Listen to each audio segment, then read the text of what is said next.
તો ગીર સોમનાથ જિલ્લામાં સાર્વત્રિક મેઘમહેર થઈ રહી છે। 6 કલાકમાં તલાળામાં 5 ઇંચ, સુત્રાપાડામાં 4 ઇંચ વરસાદ વરસ્યો।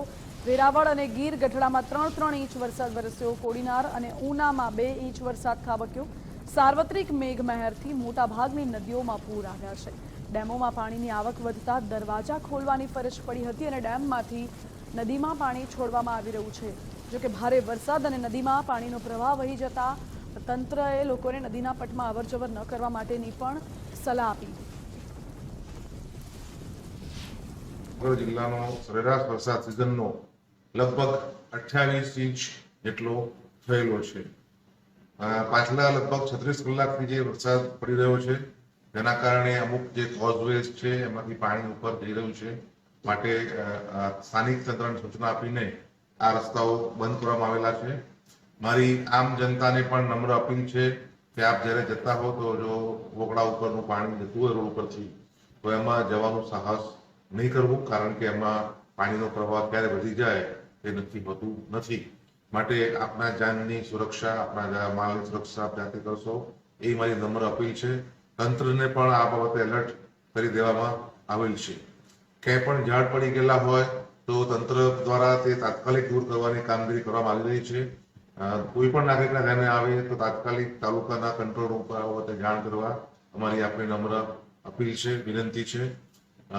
જે વીજળીનો પુરવઠો છે એ અમુક ગામોને બાદ કરતા બાકી બધા અત્યારે નિયમિત ચાલુ છે। જે ગામોમાં વીજળીનો પુરવઠો પ્રભાવિત થયો છે ત્યાં પણ તાત્કાલિક એ પુરવઠો ચાલુ કરવાનો અત્યારે તંત્રનો પ્રયત્ન ચાલુ છે।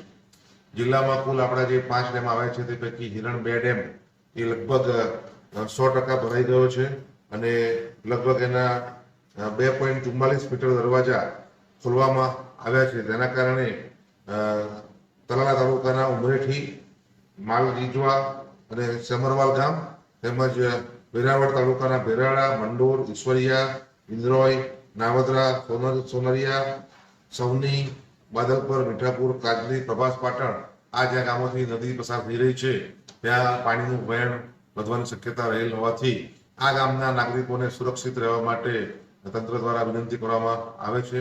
નદીના પ્રવાહમાં કોઈએ ખોટું સાહસ કરીને નાહવા માટે કે પસાર કરવા માટે જવું નહીં, કારણ કે પ્રવાહ વધારે હોવાથી તણાઈ જવાની શક્યતાઓ રહેલ છે।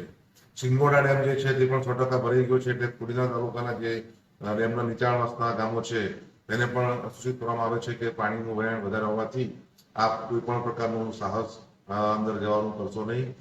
બાકીના ડેમો પણ લગભગ 80% ઉપરાંત ભરાઈ ગયેલા છે।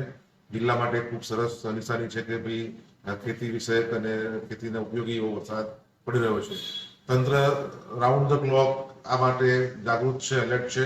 કોઈ પણ પ્રકારની તકલીફ હોય, મુશ્કેલી હોય તો સ્થાનિક મામલતદાર કચેરી, ટીડીઓ કચેરી કે આપની નગર પ્રાંત કચેરીને સંપર્ક કરવા અથવા જિલ્લા કંટ્રોલનો સંપર્ક કરવા માટે આપને વિનંતી કરવામાં આવે છે।